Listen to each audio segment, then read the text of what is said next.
The name says it all. I'm Hakeem Branch. Rob Jarrell. And today we got an MMA edition for you guys. We're going to preview UFC 172, which features Jon Jones defending the light heavyweight title against Glover Teixiera. You also have a light heavyweight matchup between Phil Mr. Wonderful Davis and Anthony Rumble Johnson. Then you also got Luke Rockhold versus Tim Boetsch.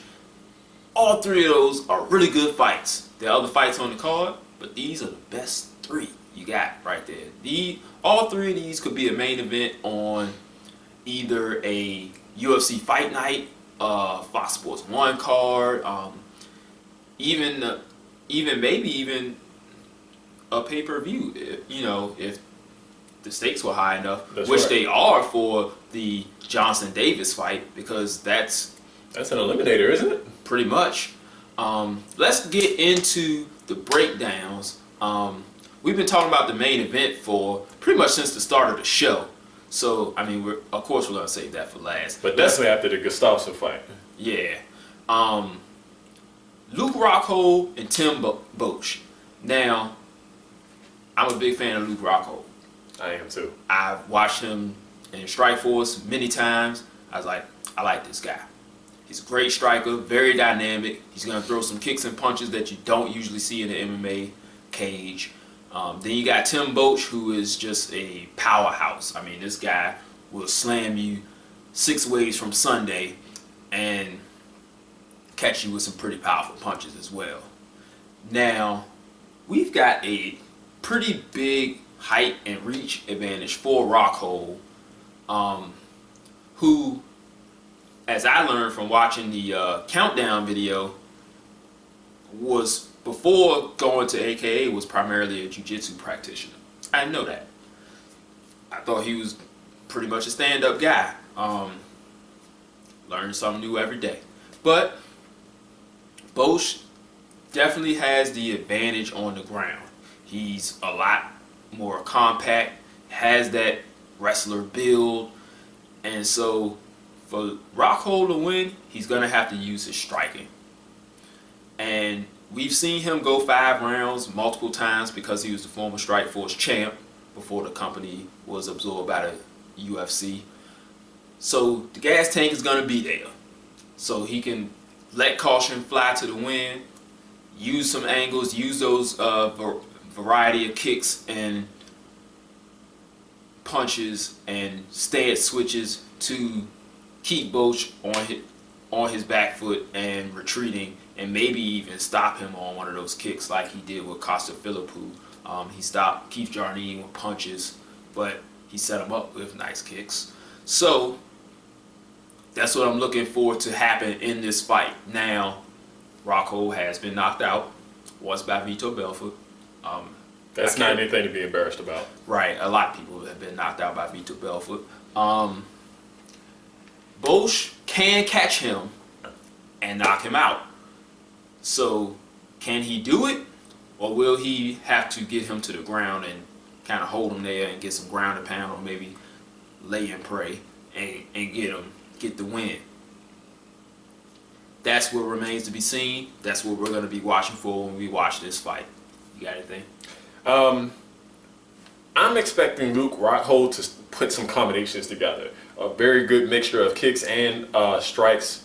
His feet are very quick. I mean, he's able to reel off a kick or two very quickly at almost a moment's notice. And that's what surprised me the first time I've seen him. Like, I was like, all you hear is this. I'm like, okay, did someone get smacked or did he kick him? Because I don't know, man. Like, did his foot hit him? Because I don't know. But if he can put those combinations together, he might be able to keep Boetsch at bay. Yeah. And he has that, like you said, that the reach and height advantage. So I would try to keep him on the end of those kicks and punches as much as I can. Because once he gets in between those or inside of those, I'm not really sure how he can do in the clinch against a guy that's that powerful, stocky, and has the ability to take him down. Right. The jiu-jitsu might be his ace in the hole, at least on defense. Or when they go to that ground and pound, maybe kind of count on the ground, get out of the way, and get back on the feet. Yeah. Rockhold did do very well against Tim Kennedy, who was a very good wrestler. That's right. We just saw him manhandle Michael Bisping last week. So that's another reason why I'm kind of leaning more towards Rockhold. Not just because I like the guy, because I kind of felt that he could get knocked out against Vitor. I thought if he could make it out the first round, he'd be fine. He didn't make it out the first round. Well, Vitor has dynamite in his hand, so. But he got him with a foot. He got dynamite there too. Yeah, he does. But that's neither here nor there. Let's move on to the next fight, the co-main event of the evening, which is Phil Davis versus Anthony Johnson. Now, this one is a very intriguing matchup, almost similar to the Rockhold-Boetsch fight, except Phil Davis isn't that well versed with his hands and feet as Rockhold is. His strength is his wrestling, and he uses his hands and feet to set up great takedowns.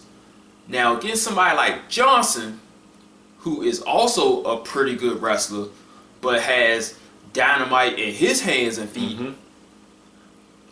we got ourselves a edge of your seat nail biter type of fight. Can Johnson catch Davis before he can work for those takedowns?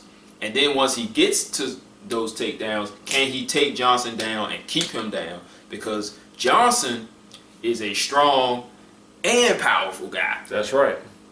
Sometimes, like, you hear us talk a lot about guys who are very physically strong but not able to generate power, and guys that are able to generate power but aren't that physically strong. Not Anthony Johnson. He is both. So this fight is very intriguing because whoever wins is going to move very high up the ladder. They'll probably be right under Gustafsson. And we'll probably fight Rashard Evans because I believe he pulled out of his last match. Well, yeah, he had a very bad injury. If he's healthy. Cormier. But him and Johnson are in the same camp, so I don't know if they're going to fight. Right. But with this fight, if Davis learned anything from the Rashard Evans fight, he should be okay. In that fight, he just didn't have much success in the stand-up, and you could tell he was just not confident.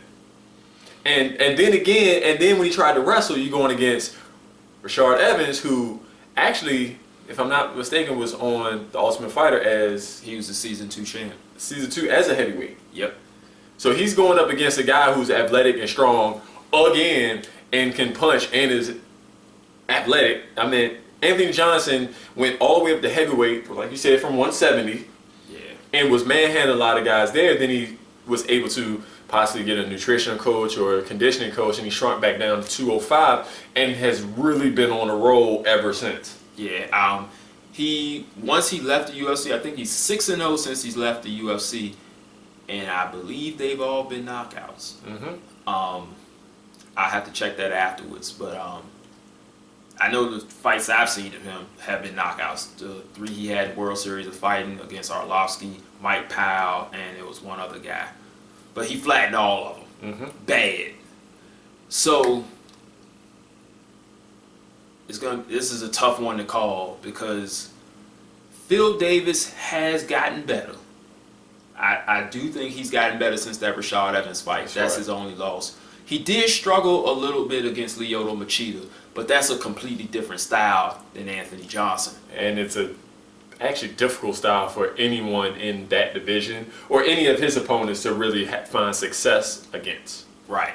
So that one, I really can't make a pick on this one.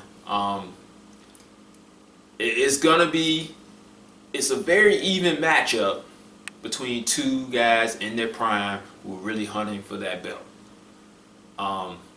Davis and Jones have been exchanging words a lot over the past few months, especially more so coming from Davis. So he's really going to be coming into this fight wanting to get that win so he can get the belt. And if Gustafsson doesn't get the belt after the Teixiera fight, which he might be fighting Teixiera, we'll get into that in a few seconds. Phil Davis really wants to punch Jon Jones in the face, and win the belt and avenge the loss for his friend Gustafsson. With that being said, let's get into the main event, which we have Glover Teixeira against Jon Bones Jones. Now, the last time we saw Jones, he went tooth and nail with Alexander Gustafsson in a fight a lot of people felt he didn't win. A lot of people felt he did win. Very, very controversial fight. He's had some trouble, a lot of trouble with Gustafsson striking. That was really the only thing he had problems with, but it was a big problem because Gustafsson convinced a lot of people that he did enough to win the fight. Now, we weren't those people. We felt that Jon Jones' total body of work and round by round striking and ability won that fight. I'll go into all of that at another time. I've said enough about how you're supposed to score a round, not how you feel the fight is going. It's a round by round basis. So I'm not going to beat that dead horse anymore. Go back and watch some of my old videos. You'll see it. We talk about it. But you can also go back and see that Glover Teixeira is a problem. Now, for you guys that have been watching us for a while, that sounds like deja vu to you because I've said it many times. Glover Teixeira is a problem. Big one. Now, if he lands on Jones the way Gustafsson did, we have a new champ. The problem is, he's not as big as Gustafsson. Gustafsson isn't he like 6'5"? Because Jones is 6'4". Yes, about 6'5", 6'6", and Gustafsson had a very long reach. Right. So he had height and reach advantages over Jon Jones, which is very rare. Right, very rare. Not height, but not reach. I'm sorry. It was only about a 2 or 3 inch difference between Jones and Gustafsson. As far as reach. As far as reach. Right. And Jones still had that. He just didn't know how to effectively use it against someone who had equal or greater height and almost equal reach. Right. And hopefully he worked on that. Otherwise, somebody in this division is going to put him to sleep. That was his big flaw that was exposed by Gustafsson, his stand-up boxing game. He delivers great kicks, great elbows. You saw that in all of his fights. And that's kind of what won him this fight against Gustafsson. While Gustafsson was hitting him in the face, he was hitting Gustafsson in the legs and in the body, which ended up tiring him out for later on in the fight. For Jones to really pour it on in rounds 4 and 5. So with Teixeira, he's got somebody who's not as tall, who doesn't have as much reach, but is much more powerful. Teixeira has put people to sleep. He's also very good on the ground. Jon Jones is very good on the ground as well,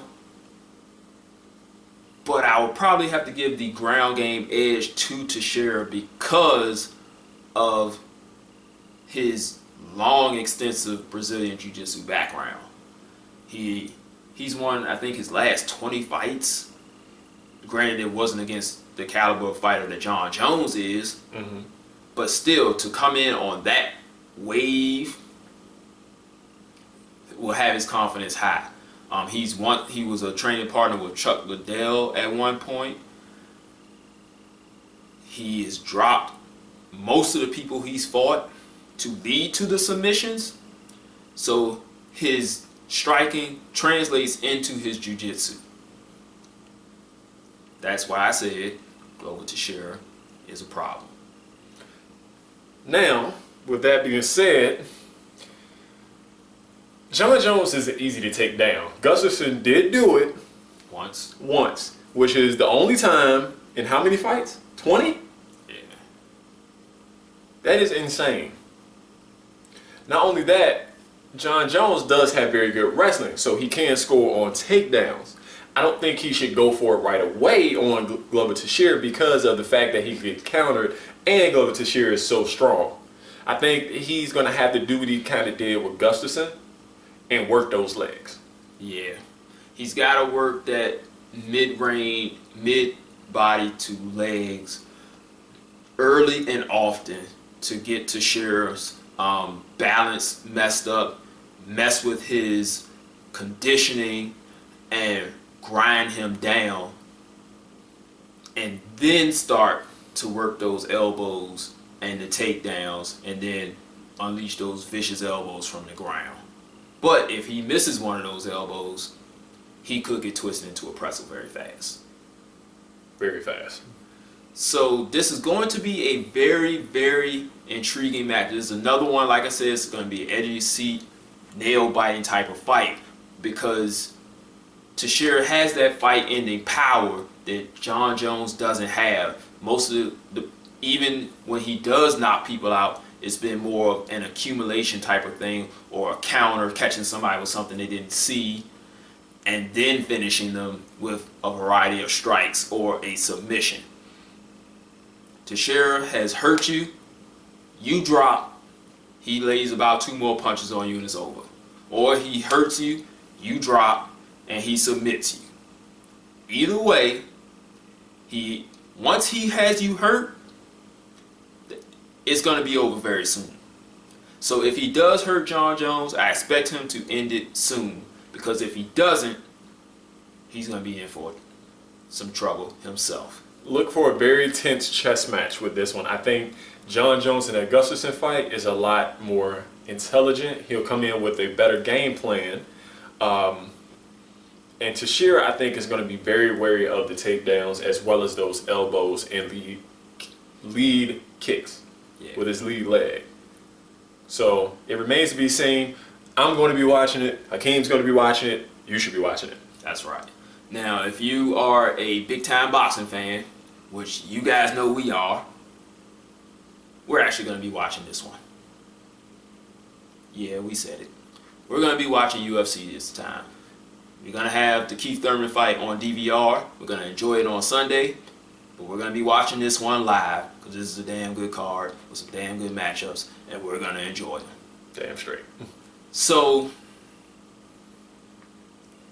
you got a pick? I don't have a pick. This is one where it's such a problem. I do not have a pick because one or two things could go either way. Yeah. With these two. Yeah, and another thing that I was thinking about while you were talking earlier is Jon Jones' toe that he broke against Chael Sonnen.